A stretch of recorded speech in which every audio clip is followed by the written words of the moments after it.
So my name is Thomas Hillard. I'm located in Berlin. I've been here since 2012. I'm an American, but I moved here from New York City then. I work presently at Sarah Screen. In Germany, it's Sarah Screen GmbH. In the US, it's Sarah Screen LLC.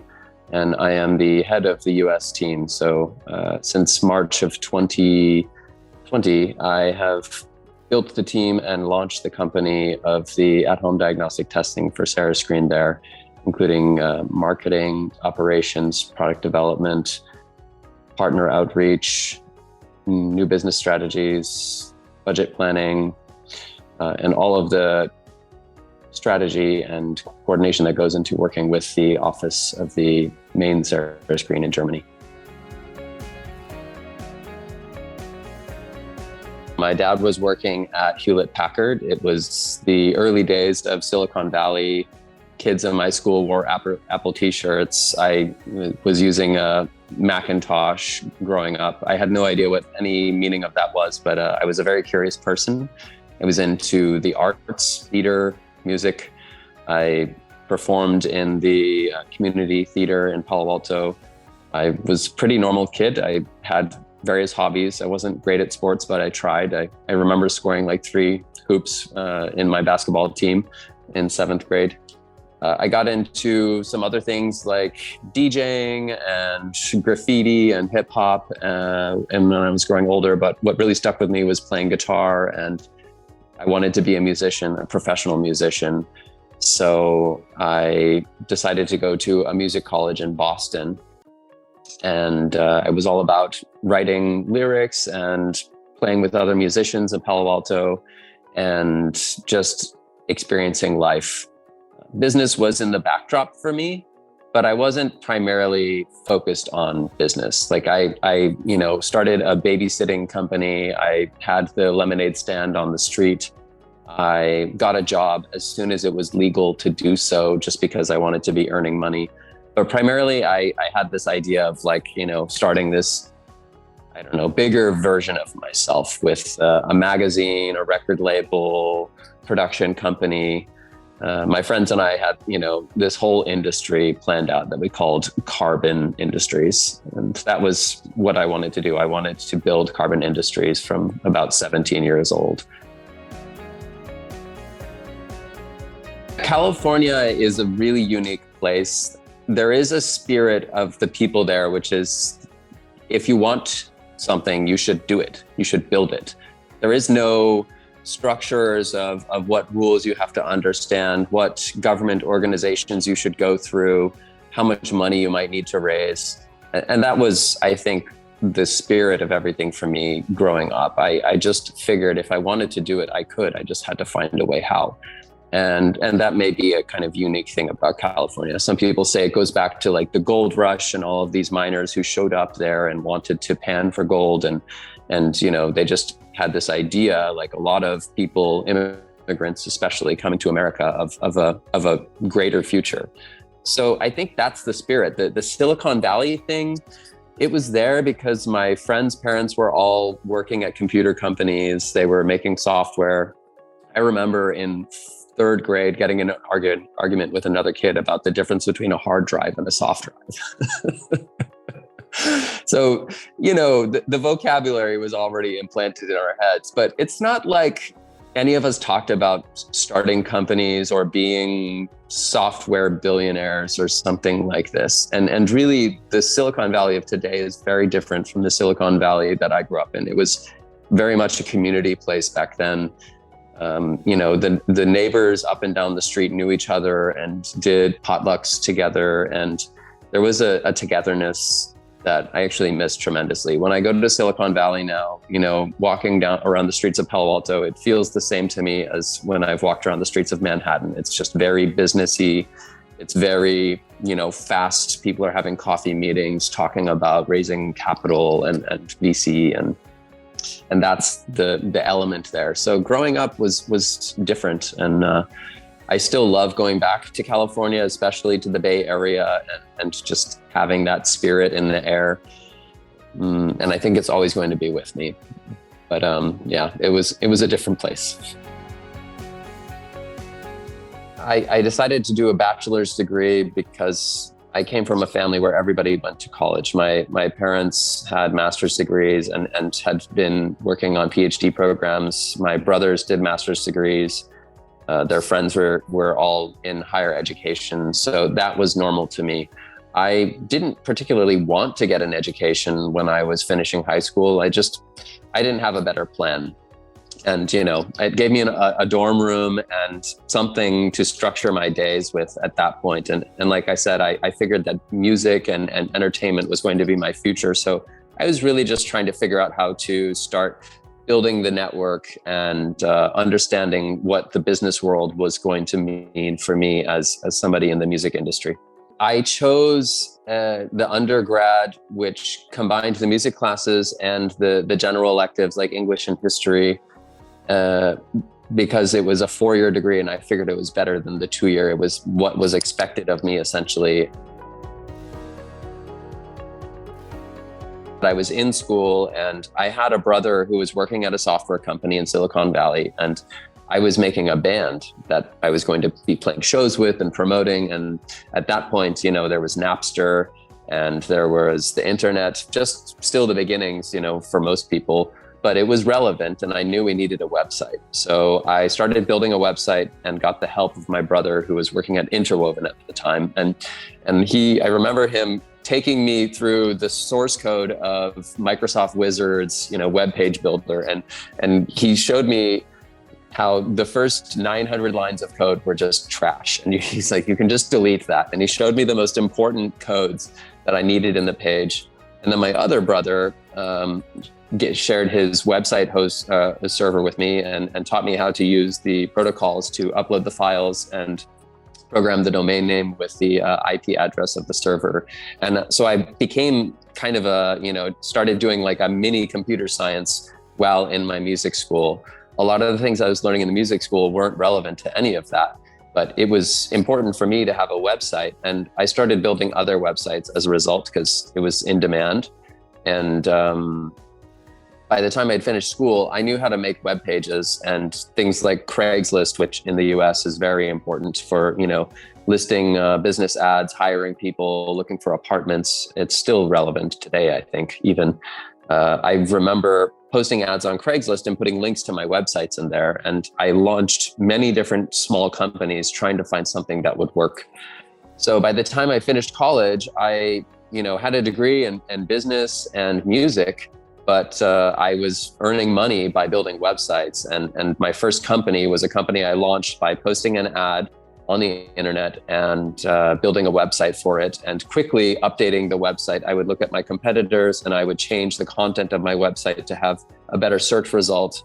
Back then, Google was very easy to manipulate. And I was able to get my website to the top of the search results within 2 or 3 months. And it was free advertising. I was getting new customers every week.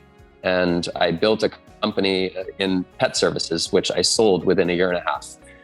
And at that point, I realized this is my career, not the music industry. And so I started learning more about computer science and programming. I started hiring designers and programmers to learn from, but also to use. And I launched my next company within about a year. And I moved to California. And I started meeting with investors and meeting more and more developers, designers. And over the next 5 years, I probably launched 3 other companies. And when the iPhone came out, I launched an iPhone app company that was for finding happy hours, which for those who aren't familiar with the term is how you find a bar or, a local kind of pub that might be offering a discount on its beers between usually 5 and 7 p.m., just when people are getting out of work and you want to get them into the bars and don't let them go home yet. And so we made an app that would help you find the best happy hour nearby. When I had finished working at the consulting firm in Chicago, I moved to New York because I felt that was the best place to start a company. And I was looking for a business partner or a team, but I ended up meeting an investor who I had met in an earlier part of my life, who had just invested in a company in Berlin. And he offered me the opportunity to be a co-founder in a company he had just invested in there, which already had traction and a couple of team members on the management team. And I came and met the team, worked with them for a week, and decided that I have to move to Berlin. After being in Berlin for 6.5 years and having been in 2 different companies, one which I had equity in, and launching a few that didn't really work out, meeting with lots of investors, I felt like I was very tightly woven into the community.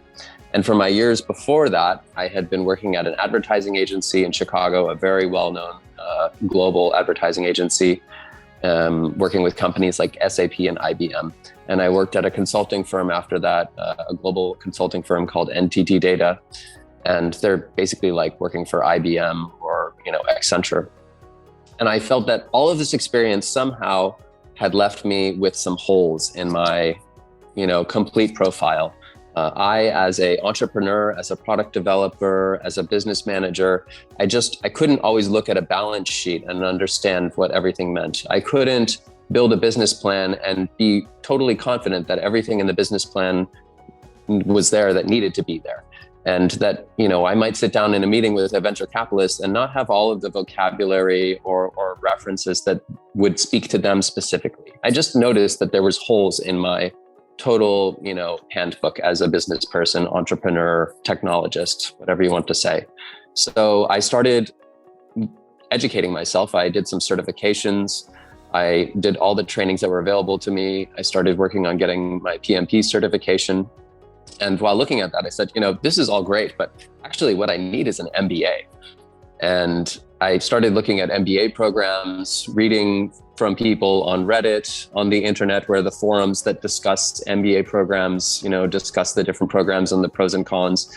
I looked at the rankings between I think The Economist, I think maybe CNN has one. Obviously, Financial Times is one of the more important ones. I spoke to my parents about it. I spoke to friends who had MBAs about it. And I started kind of compounding all of that information and deciding, okay, does it make sense to do it in the US? Does it make sense to do it here in Germany? In Spain and France and England, there's also wonderful business schools, but I wanted one that had a nice international student body. I didn't want to have just lots of people from France because I wasn't sure I would live in France for the rest of my life. I didn't want to be commuting to the UK for a program in the UK if I wasn't totally devoted to moving to the UK. The travel didn't sound appealing to me. The US was obviously a great option, except very, very expensive. And I couldn't actually find a huge difference between the programs there and what I could get from some of the schools in Germany.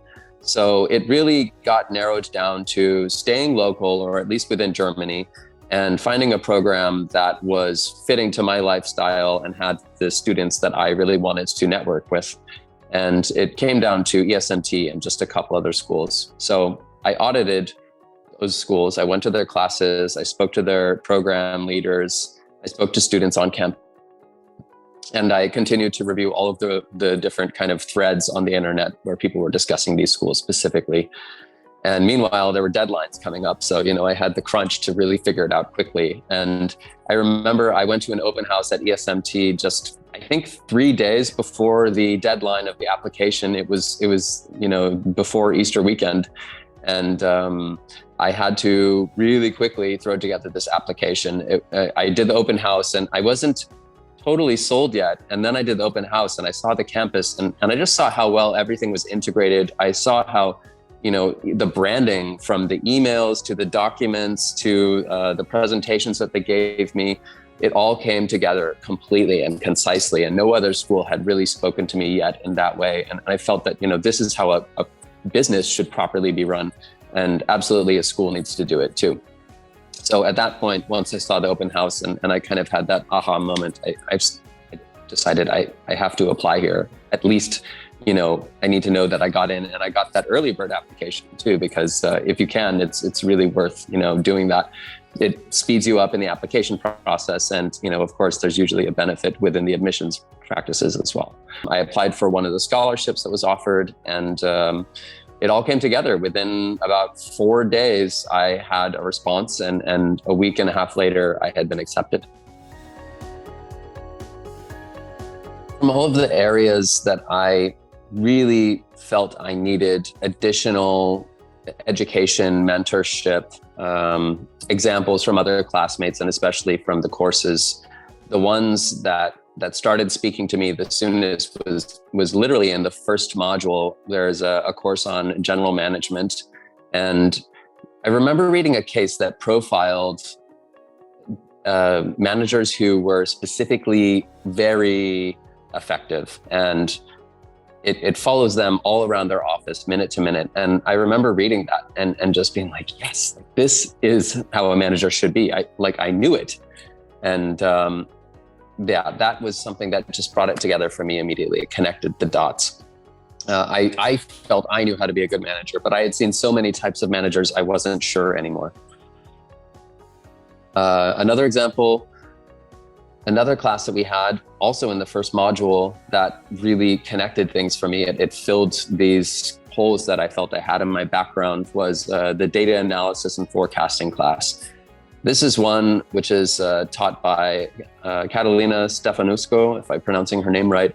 And Catalina walks you through how to take a data set. And once you have your hypothesis and you've gotten a proper sample size of data, you can start to forecast all sorts of things, whether it's consumer behaviors or trends in purchases or customer price sensitivity as elements change within the marketplace.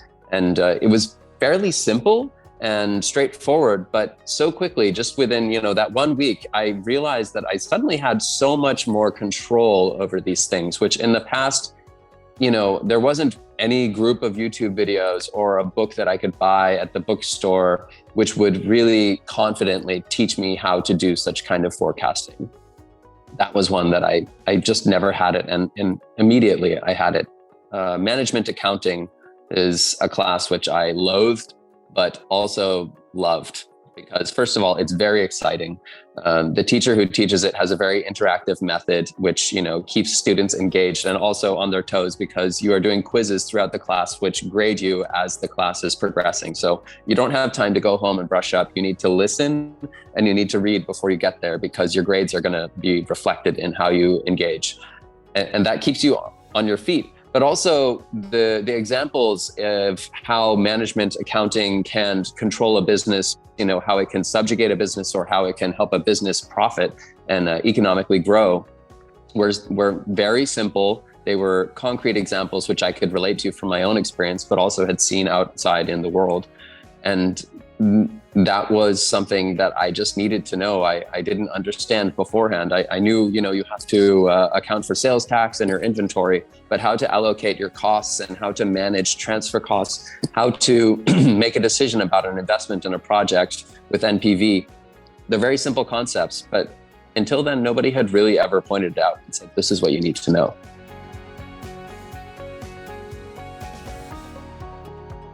So the student body is so diverse. There really was experience from all over the place. On one side of me was a CFO, another was a supply chain management expert. One of the members of my group was managing a hotel chain. And I just remembering how I would every once in a while look around me, realizing I don't know how to do this. But within an arm's reach, there was somebody there. And in the data analysis forecasting class I was talking about, in one of the exercises, we had to build a table in Excel, which is something I've done 100,000 times. But there was just a function that I couldn't fully get. And this team member of mine with the hotel chain was an Excel whiz. And this was just an example of leveraging the experience and knowledge of others. He knew how to do it immediately. And actually everyone else in our group needed his help too. But after that, we all had it. And that was just one example. In our entrepreneurship class, we wanted to come with an idea for a business which was going to be sustainable. And we started out with an idea which was really cool, but it actually wasn't very sustainable. And we had a sustainability expert in our team. And she understood the issues of integrating an ESG strategy into a business plan and ended up leading that project for us, actually. And it was a great project. We got an excellent mark on it. That's just a couple of examples. I guess if I would go just one further in the business simulation, particularly, annealing type of experience, where all the students are put up against each other, launching companies that have to compete, and there's going to be one winner standing at the end. I had what ended up being one of the highest performing students in the class, and I didn't realize it at the time, but she offered to be our CEO, and she was such a strong leader, so powerful, so motivated. I had never met anybody like this in my life, and to have somebody like that just suddenly was a model for me that I reflect on all the time now. How would Karen do it? And I learned so much from her, and I'm so grateful for that experience. And we did fantastic in that simulation as well. Every one of the classes is fun and entertaining and enlightening, but the people who come to it do actually create that warmth, energy, the networking that you assume is going to be there, but you don't really know how it's going to happen or who's going to make what connections where. There's many different ways that the fun and excitement comes into the program. Just from the very beginning, in the first week, you spend a day out in nature on various obstacle courses. You have to, disassemble some, mines, and there's radioactive materials that you have to wear goggles to protect yourself from. And these experiences, are all coming together, and everybody gets to meet and have dinner that night and present, their lessons learned on working in a team. And that's just in the beginning, but the relationships grow throughout the program. And by the end of the program, everyone was the best friend. I was reflecting on it on my way home from graduation just last weekend, how we all operated the same way with each other. We had so much trust, we had respect, we knew about each other's stories. We knew what each other's strengths and vulnerabilities were, but we trusted each other the most. And that was something that just grew from one module to the next, and in those discussions and meetings that we had in between. There was a lot of social activities that ESMT organized, and of course the program normally includes the International Field Seminar, as well as the GNAM program, which are experiences to travel and get to know each other. We, unfortunately, due to the pandemic, didn't have those experiences, but there are makeup ones which we are going to have. However, my point is that each one of these modules and activities gave us an opportunity to get to know each other better, where friendships were formed, people moved careers, job positions due to the ones that they had met and the learning experiences they got from each other. And I think it's these friendships that you have, the events that are organized, and then all of these other kind of serendipitous things that we self-organized as a class throughout the program, which really made it an irreplaceable experience. I often came home and I didn't know how to explain to my wife everything that had just happened. I had had so much fun. I had, grown so much as a person.